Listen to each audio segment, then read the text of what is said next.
No one deserves to lose their life in this society. And the way this generation that we are in, it is a setup. It is designed to kill, enslave, and demoralize us. Hello, my name is Mychelle Cheeks, and I would like to discuss with you gun violence. Going outside is what children do. When you are a toddler, you usually play in the backyard. When you are a child, you typically go to the playground. And when you are in adolescence, you are typically hang outside the neighborhood with friends. My grandmother, brother, and I were out and about, and my brother wanted to hang with friends. So my grandmother dropped my brother off at the Shell gas station with his friends. A short while after we arrived home, my grandmother received a phone call that there was an incident at the Shell gas station. We went back to the gas station to notice that it was taped off, and my grandmother was informed that Dion was shot and transported to the hospital. We arrived at the hospital and were told to wait in the waiting room when a detective came in the room and asked my grandmother to identify his tattoos. That's when we knew that my brother was a victim of gun violence. According to Washington, D.C. crime statistics, the rate of assaults committed with a gun has risen each year since 2018. So far, 455 assaults with a firearm has been reported in 2021, and this time last year there have been 422. Across major U.S. cities, rates of homicide and shootings are up, says University of Pennsylvania Professor David Abrams, who created the website City Crime States last summer to track how the pandemic has affected crime. Homicides are in most of the cities, outpacing and in some cases by a lot. Unfortunately, by the way I felt and carried myself, I thought that Dion incident had created a careless woman in me because his life was taken away from me. But now as I look back over my life, his death strengthens me. I am a powerful woman who is on track to graduate from high school. If I could offer any words of affirmation to someone who lost a loved one to gun violence, I would say I don't let gun violence change you in a way that causes you to live careless, but be a solid and supportive of those in your family who are not as strong, and always live the love and passion for your family. This is what I was doing right now. I'm living for me, my family, and Dion. My gift to my brother is my graduation. What I would like to see done by my city is to have more guns taken off the streets. It should be more ways to dissolve a dispute other than using a gun. Shut down these hotspots where people are just gathering. They are open targets for people to do random crimes and create more casual environments where adolescents can go and chill with their friends and be safe. When kids go outside, they have no clue that out there in the streets that they are a target or a victim of a foolish person with a gun in their hands. My name is Mychelle Cheeks. I'm a senior, and this is my take on gun violence. My name is Janaria Harper, and I'm a student at Ballou Senior High School, and my topic is teen pregnancy. I never knew anyone who had committed a crime or done something awful to go around and blast their dirty laundry to the world. In March 2020, I had done something that I knew my mom would have a fit. So I decided to hold my secret to myself. Keeping quiet about my mistake caused me to feel isolated from the people who loved me the most. I knew eventually I would have to come out and share my secret. I knew that to keep my secret, I had to dispose of the problem. I went to my boyfriend to share my secret, but he said he knew because he intended for it to happen. I started seeking help from outside sources, but nothing worked in my favor. I was scared and overwhelmed with fear and frustration, so I decided to keep it to myself until the truth came out on its own. My symptoms and features started to change. My mom was a little concerned and wanted to take me to the doctor because she thought I might have contracted with COVID-19 virus. Come to find out that I was 4 months pregnant. Being a teenager and finding out you are expecting a baby, especially if the pregnancy is unattended and not wanted, can put enormous stress on you and your family. I was relieved when my mom found out, but I was still scared. My mom asked me who the father was, and I told her his name, whom she had never met at the time. But when she asked to meet him, I told her that after I told him that I was pregnant, he broke up with me and started to go with another girl. My stepfather was bitter about the situation, and he informed my mom that he was not assisting me with supporting the baby. Those comments hit me like a ton of bricks because I was 14 at the time, and I did not know what to do. My mom assisted me, but she was hurting because she would make slick, sarcastic comments towards me and the situation. At 15 years old, I started having contractions in my virtual class. I was rushed to the hospital, taken to the delivery room. I wanted my daughter's father there with me, and he was nowhere to be found. I was scared and lonely. Even though my mom was with me, his presence was needed. Giving birth came so fast that I watched my life change instantly. Raising a beautiful daughter as a single mother is not easy, and everything that I do is for her. There were nearly 25,000 babies born in 2014 to teen moms, according to the U.S. Department of Health and Human Services. About 77% of these pregnancies were unplanned. Teen pregnancy can change the course of a young mom's life, and it puts her in a place where she's responsible not only for herself, but also another human being. Carrying a baby and becoming a mom not only creates physical changes, women also go through mental changes. Young moms face added stress from sleepless nights, arranging childcare, making doctor's appointments, and attempting to finish high school. A research study published in the journal Pediatrics studied more than 6,000 women ranging from adolescents to adults. The researchers found that girls ranging from 15 to 19 experienced postpartum depression at a rate that was twice as high as a woman aged 25 and older. I knew that it was almost impossible to eliminate teen pregnancy. However, the city has to put systems in places to deter teen pregnancy, such as offering birth control to adolescents that is affordable, having sex education as a curriculum in schools, having the hospitals partner with schools explaining, have teen couples who are expecting a baby to have mandatory mediation sessions and showing childbirth, educate parents on having conversations with their children. Having a child is not easy, and having a child as an adolescent is scary. My name is Janaria Harper, and my topic is teen pregnancy. Hello, my name is Edmya Thomas, and the discussion that I will be talking about is teacher turnover. This generation's main problem is the disrespect from between peers, teachers, and the parents. Earlier this week, I saw the main disrespect between the teachers. Students will threaten the teachers, say they will slap them or even get them fired. One afternoon, I noticed several students joyriding in the school parking lot as I was leaving school. I was perplexed that the students were ninth graders, and I know the legal age to drive in DC is 18. Hearing other kids make comments saying things like, "That's crazy, hell no, man, who car is that?" Then I realized that the students had stolen the teacher's car. Good afternoon, my name is Edmya Thomas, and the topic I'll be discussing is why school teachers are leaving this profession. I never know when I'll have a full day of teachers. It seems like every day I'll have a substitute in my classes. Teachers are showing less interest in their jobs, especially in the urban community. Maybe because of the disrespect from the students, stress from the students, and kids not showing interest in the curriculum. Poor working conditions and unreasonable demands.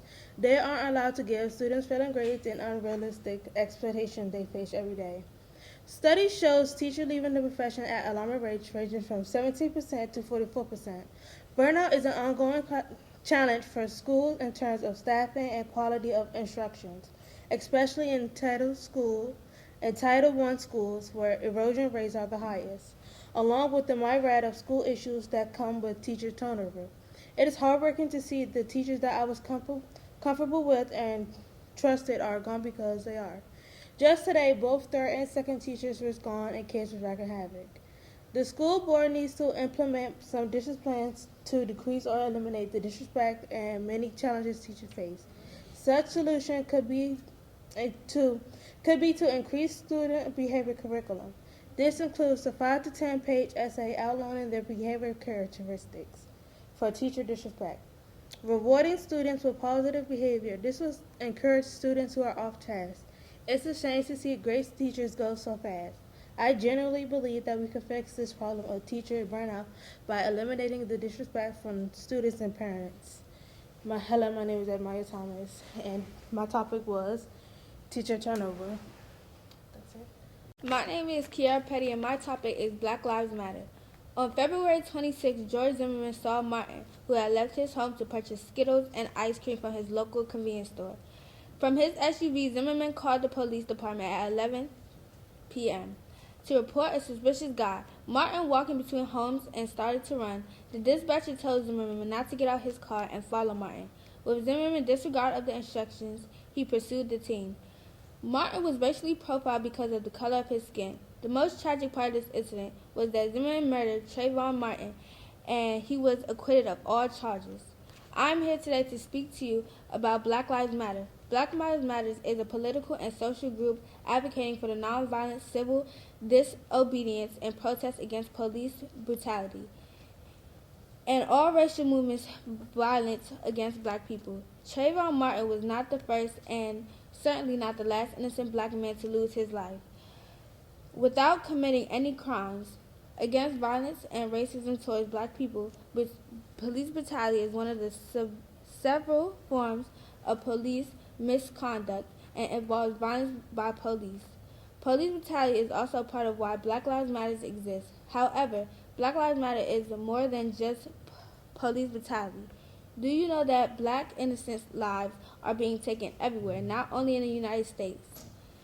Niggers is facing more significant crisis following the murder of unarmed civilians by a unique anti-robbery squad, SARS unit of the Nigerian police. Young black women and men are brutally tortured, abducted off the streets, and being murdered. Hi, my name is Kiara and my topic is Black Lives Matter. Hi, my name is Kiera. I'm a senior at Baloo Senior High School, and my topic is arguing between neighborhoods. Life comes with uncertainties. Living in a typical southeast neighborhood, I am used to the sounds of ice cream trucks, cars blowing horns, and children outside playing and neighbors arguing. But what has become common is not the arguing I hear from my neighbors, but the arguing I hear in my neighborhood. Growing up watching movies such as Bad Boys in the Hood, Minute to Society, Paid in Full, Barbershop The Next Cut painted a negative image of hood beef amongst our community. And now I see the same thing happening in my community. Arguing between neighborhoods doesn't stop at arguing. It escalates to fights and murder. Many loved ones have lost to the violence in D.C. Children, adults, the police, they all have seen someone lose their life or have taken it themselves. An act that shouldn't have become the norm. The main reason for the violence is gun violence between hoods. One person will have beef with another, and since they are all supposed to be friends, they will be with the other person, and vice versa. Once that happens, they start an ongoing argument that lasts for quite a long time. They begin to argue, fight, jump each other, shoot, and they wouldn't care who was there because it doesn't matter between them. The bystanders have lost someone and died and got injured all for someone else's petty behavior. Channel 4 News reported that a 6-year-old girl, Nania Courtney, tragically lost her life to senseless gun violence. Her death was because of hood beef. According to the Neighborhood Scout, Washington, D.C.'s violent crime rate is one of the highest in the nation across communities of all sizes, significantly based on the number of murders reported by the FBI and the number of residents living in the city. Neighborhood Scouts analysis shows that Washington experienced one of the higher murder rates in the nation when compared with cities and towns for all sizes of population, from the largest to the smallest. So, what are the city police chief and Mayor Bowser doing to eliminate such high rates and prevent crime from happening in D.C.? They need to create a neighborhood task force that will go into these neighborhoods and build relationships with the community. They can serve as the mediators between the hoods. Second, they need to put their resources into the community, such as recreation centers, family centers, and guardian angels to patrol. Arguing is something that happens on a regular. Sometimes it's healthy and other times it is not. The benefit is you let out your frustrations and needs to another, but it's also unhealthy because if you exchange nasty words, say hurtful things, and be disrespectful, things can spiral between the two or more. No matter how upset you get with someone, disrespecting them should not be an option, and it is brought to nations and countries down. A statement can turn into an argument, cause conflict within many places, and even cause violence in our streets now. My name is Kiera Harrison. I'm a senior at Baloo High School, and my topic is arguing between hoods. Hello, my name is Leanna Johnson. The topic I'll be discussing is COVID-19. We are in a visible war. How can something with no features control the way society functions? This war is so powerful that it shook the entire nation. The invisible war was the focal point of the presidential elections. The invisible war changed how we conduct businesses, changed one's faith, and changed what we called politics. Hello, my name is Leanna, and I would like to educate you on COVID-19 living in primarily low-income African-American community. I've seen the effects of what this invisible monster is doing. Yes, we are informed to wear masks, gloves, stay at least 6 feet apart, and wash our hands frequently every day. But the reality is this invisible monster is isn't paying attention to the rules. You see, this monster is more than an infection. This invisible monster is separating families, communities, and on a larger scale. Families and communities have to rely on the government, which means public aid, public schools, public transportation, public health care, and public works. And this first thing that the pandemic eliminated was the public forum. For example, the government shutdown. The ongoing federal government shutdown has already affected two critical, I don't think I said it, safety net programs that primarily serve low-income women and children. The Special Supplement Nutrition, which is TANF, and also according to the Urban Institute, neither program has received regular federal funding since this shutdown began on October 1st, and the U.S. Department of Agriculture deployed emergency funds for WICK. The situation will only worsen as the impasses continue. Now, can you imagine what will happen when the funding runs out? Who will provide aid to these families? This will result in families struggling to pay basic needs, families relying on housing assistance, the threat of eviction, and schools are being closed, putting more stress on a stressful situation. This invisible war must be corrected. First, we must stop being distracted by the news and media, highlighting the numbers of new cases and deaths that we see each day. Yes, this information is useful, but it causes my community to become familiar. In this neighborhood, a familiar spirit only knows rebellion. My neighbors don't wear their face mask. They have discouraged social distancing and they created their own truths about COVID-19. For example, Fox 5 News reported in Southeast someone have ditched social distancing and guidelines and face masks to party on this holiday weekend. They would any other year. This invisible war has the government searching for an answer to a problem with no answers. But the answer is simple. Nelson Mandela said it best. No country can develop unless its citizens are educated. In closing, no one knows where this invisible war comes from and how it started. But what I can tell you was that COVID had my community crazy, tired of being stuck in the house, feeling depressed and feeling blue, only asking themselves, is this deja vu? Families are falling apart because they are looking for an escape. It repeated nightmares. This invisible war became to destroy tradition and also has established faith in a new educational foundation which calls for a development of a broken community. My name is Leanna Johnson, and this is my soapbox. Thank you. Hello, my name is Kai Campbell, and I attend Senior High School, and my speech is on misogynoir. When you see me, what do you see? I see myself as a young black teenager that lives in D.C. Unfortunately, black men don't see me that way. Walking home from school, I've been confronted by men asking me for my number, making comments about my body. And I was only 15 years old at the time. I don't think that they paid enough attention to the fact that I was a minor. They only focused on the development of my body. Now that I'm 16, I still hear the sounds of car horns honking at me. Guys pulling over asking me for my name and number. Guys in my school grabbing me and pulling me over to them who I have no idea who they are. At times, I excuse that this is what average, typical black men behavior is, and that I should accept it or maybe be flattered. But is it? Could it be flattering to hear grown men speaking about my body and wanting to take me out because I'm fully developed? What do they see when they see me? A quick fix, a prostitute, or maybe somebody they can take advantage of? Malcolm X said it best. The most disrespected person in America is a black woman. The most unprotected person in America is a black woman. The most neglected person in America is a black woman. As a black girl, I've seen the disrespect from black men towards black women.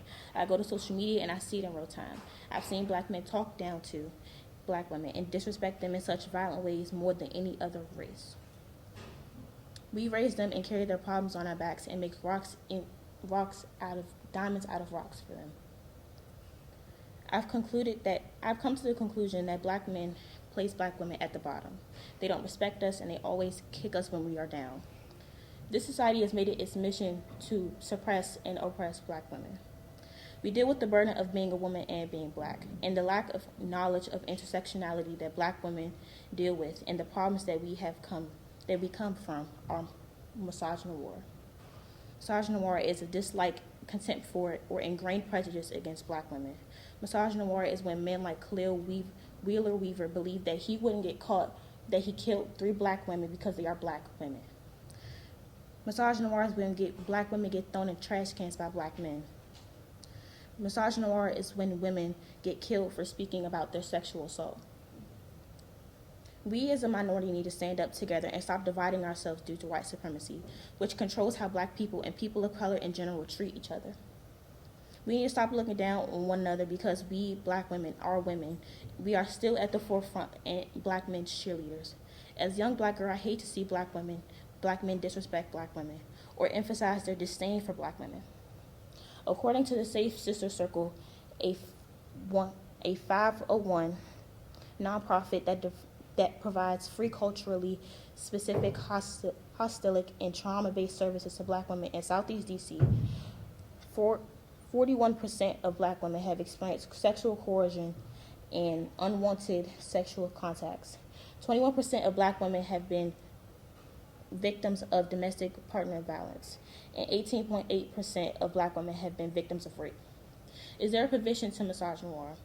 What would they say if I had the opportunity to ask a city official if there was a solution?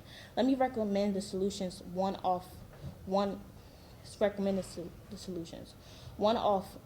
offer education to the community regarding sexism. 2, making forms of misogyny a capital offense. This crime should have been offense as murder. Lastly, make sexist data more publicly to the community, exposing who have committed such an act so that others will know. If I had encountered an uncomfortable advancement behavior from men, there's no question I wouldn't be addressing this topic. I know and have believed since a little girl that black women are more robust than any lie that is told about us and any weapon formed against us. We are innovators. We are leaders. We are change agents. When you see me, you might see a sex symbol or an easy opportunity when I walk down the street, but I see a young, educated black woman who is destined for greatness and wouldn't be persuaded by your lies. Hello, my name is Kai Campbell. I attend Blue Senior High School, and my soapbox piece was on misogynoir.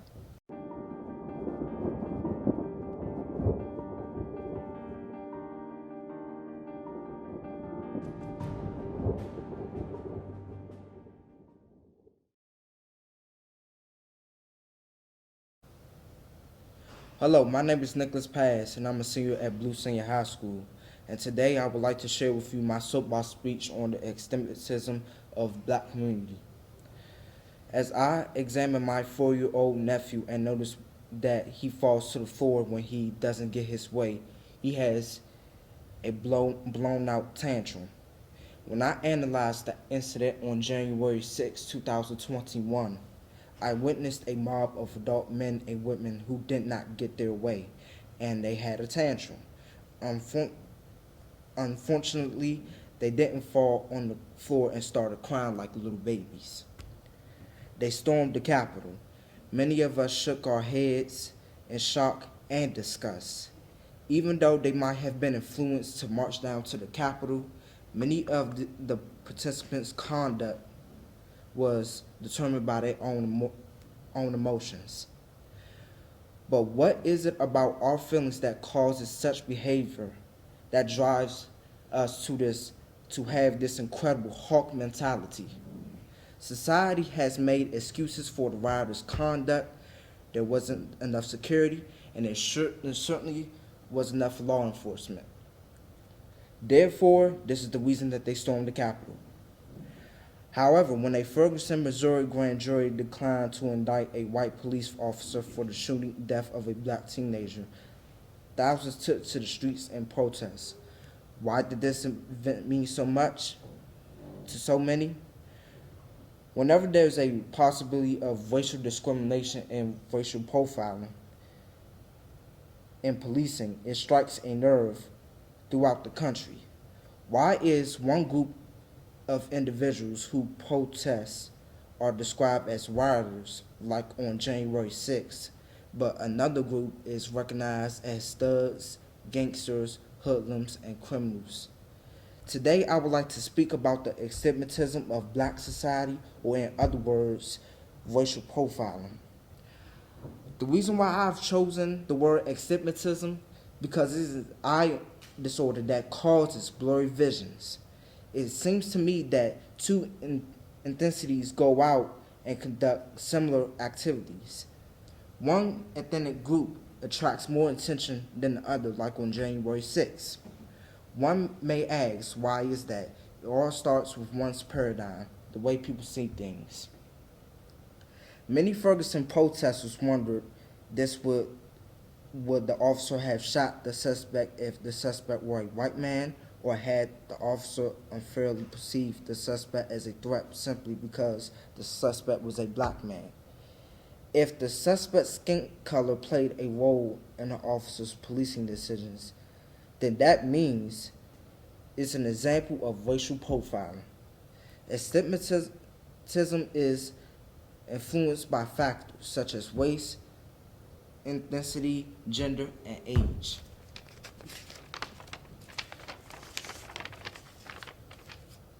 Astigmatism of the black community has been going on for centuries, and I believe that it's more than racial profiling.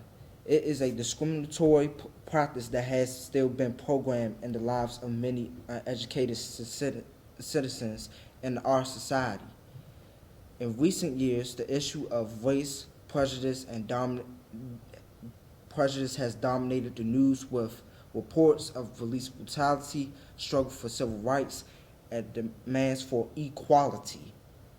Yet, while these demands for equality have come from different groups for different reasons, they are often undertaken to protest the practice of racial discrimination and bias. So, one might ask, what can be done about this? It starts with implementing the Constitution that puts out laws to remove all social construct and discrimination towards all people. Our government officials must establish stricter laws for all who are found guilty on January 6th of discrimination.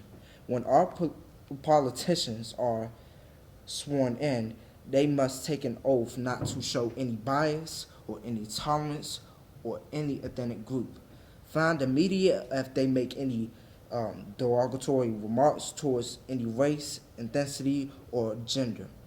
Have our law enforcement agencies promote peace activities in all ethnicity and cultural groups. And in closing, the stigmatism of the black community is the act of treating blacks differently than treating others because of their skin color. That foolishness at the Capitol on January 6, 2021 is a prime example of how one viewed the protests with less severity because of those protesters' skin color. However, if the shoe was on the other foot and the protesters was black on January 6, they would have justified a more substantial police presence. My name is Nikolas. Hi, my name is Deja Cooper. My topic is on teenage depression. What is your greatest fear? One might say losing their life, getting pregnant, failing, or flunking out of school. These are some great answers. 2020 was a challenging year for most of us, and it seems as if our freedom was taken away from us. We experienced a pandemic that kept us in the house. People lost their jobs. Our economy went into a depression. A policeman murdered George Floyd, but none of that can describe my greatest fear. I was invited to spend a weekend with my friend. She knew that I didn't get out the house as much. I helped around the house. My mom and my brother depended on me to cook, to clean, and do other tasks around the house. So when the opportunity came to hang out with my friends, my mom gave me the okay to spend the weekend with my best friend. Every day my mom would check on me to make sure I was safe, mainly because it was a pandemic and she wanted to make sure her baby girl was being responsible. Then I got a phone call from my mom's cousin saying, "Sorry for your loss." On that day, I received my greatest fear. I didn't just lose my mother. I lost a friend, a supporter, a nurturer, and provider. I lost everything. I didn't have a clue about what I was going to do. It seemed as if the walls were closing in on me. I started to blame myself for not being there during her passing, and I began to condemn and hate myself. Then I was told that I had to live with my dad, with whom I didn't even have a relationship with. Out of nowhere, he is all of a sudden in the picture during this transition. All I could do was bottle up my feelings and improvise my thoughts and emotions because the only person who would understand was my mom. "Mom, I need you," is what I say. "Mom, I need you." When I pray, "Mom, I need you," is what I say when I'm going through a tough time. And I don't share this with anyone because I lost her once and I don't want anyone to tell me that she's gone again. Then one day I spoke and finally shared my pain with my new supporter, counselor Miss Jordan, and she shared with me how she lost her mother around the same age as me and how she made it through. She shared with me to fight depression and anxiety and self-care and love me. According to the MIA, teenage depression and mental health and are accurate. Mental Health of America, the District of Columbia, is ranked third in the country as the third highest amongst teens with depression. The craziest thing is that I've never thought that it was so many other people facing this challenge, such as me. I Our community, schools, and city leaders must do more with teenagers and our community. I have been fortunate to have a counselor who could relate with me and settle my problems with me fighting, but there are thousands of other Dejas who also need support. Therefore, Mayor Bowser, how can we help the other teens that's facing their greatest fear? You can start by allocating the funds to hire more counselors, establish more teen centers, give tax breaks to corporations and organizations to incorporate youth programs. I hope my story will inspire the change and desperately needed because somebody will receive a phone call, and I pray that it's not saying sorry for your loss. My name is Deja Cooper, and this is my soapbox. Police brutality. Imagine you are complying with the police yelling at you, guns pointed at you, and you are screaming, "Please don't shoot," and trying your best to do what the police are asking. Daniel Shaver was an unarmed man fatally shot for no reason, and he was obeying the police officer's orders and begging for his life, screaming, "Please don't shoot," before being fatally shot 5 times. Unfortunately, this is just one example of police brutality, an instance when police use unnecessary force when either they are unarmed or are complying with orders. Hello, my name is Jenesis Marshall, and I am a 10th grade student at Ballou Senior High School, and my topic is on police brutality. Watching the news has symbolized a pattern of fear in our society. The law enforcement agencies who are supposed to serve and protect are more so negatively affecting our community. As an adolescent who wants to hang out with my friends, I cannot do so because of fear from my parents due to the overwhelming characteristics of police brutality. Even when I tried to tell my parents that I will be fine and they had nothing to worry about, they had me do research, which led to me sharing the story with you today. As I was researching, government officials, media outlets, and launched data collection projects helped me better understand the frequency of police violence and the risk factors that contribute to it. From these growing data sets come some disturbing findings. About 1,000 civilians are killed each year by law enforcement officers in the United States. By one estimate, black men are 2.5 more times likely than white men to be killed by police during their lifetime.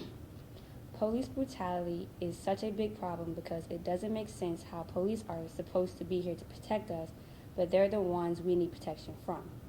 For example, in 2014, Michael Brown, an unarmed black man, was shot and killed by police in Ferguson, Mo County. I'm going to keep it real with you guys. I'm not about to sit here and be racial because it's not just a matter of black people getting brutally attacked by police. There are Hispanics, Asians, and whites that are being shot as well. But if we're being technical, it is mainly black people suffering the effects of police brutality. Also, it's not just white cops killing black people. Black cops are killing us too. Even though police shoot and kill half of the persons they encounter, black Americans are shot disproportionately. They make up less than a quarter of the population of the United States, but cops slay them at twice the rate of white Americans. There must be a stop to this madness. Our city officials must create and mandate laws that will have all law enforcement agency to know that if they convict a murder, that they will receive triple amount of time than an average person of the same crime. Also, they will be responsible of all funeral expenses of victims, and they will lose all their benefits. In addition, their commander will also be subjected to reprimand as well. This will increase accountability, and it will have the arresting officer get approved for making an arrest. Thank you. This is my soap opera by Genesis Marshall. Yeah, pero, yeah.